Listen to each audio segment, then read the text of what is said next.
Ma'am, if you suddenly have a seizure, I'm not just going to stand here and say, oh, too bad, you got a seizure. I'm going to call 911. I'm going to get the best doctor to try and heal you. That's good. Not only am I going to do that, but if I'm convinced that Jesus Christ offers you eternal life in heaven, then because I love you, and if you have a seizure, I'm going to call 911. That's an expression of my love for you. So I'm going to seek to communicate to you. Jesus offers you eternal life. Why don't you check him out?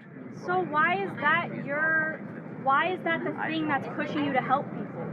Love. Because I am convinced that God created us to love each other. But that's a secondary source that's forcing your actions. That's not just you loving me because I'm alive right here.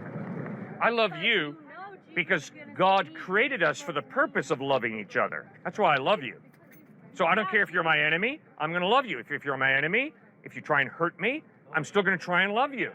Why? Because I'm convinced that God created us to love each other. And if God created us to love each other, then that means regardless of how difficult it is to love each other, we're still going to try and love each other if we're followers of Christ. I see. I recognize that's your truth. But if I do the same thing to someone, if you're having a seizure and I choose to help you, yes, why am I wrong? Because the thing that made me do that isn't what Jesus wants. Why is it wrong for me to just be loving because I feel like, based on my past experiences in this life, that's what I want to do, to be a good person? Why does it have to be because this is what Jesus wants? Because this is what Jesus says. Every time that you love, that is good. Exactly. Regardless of what you believe, every time you love. But speaking for myself, I can't speak for you, but speaking for myself, I have not always loved. I am a sinner. Me neither. Okay, I have violated God's purpose in creating me, which is to love God and to love people.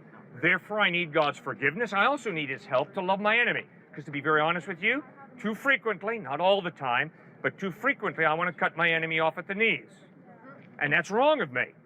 All right? So that's why I need to ask God for forgiveness and for the power to change so that I can love even my enemy.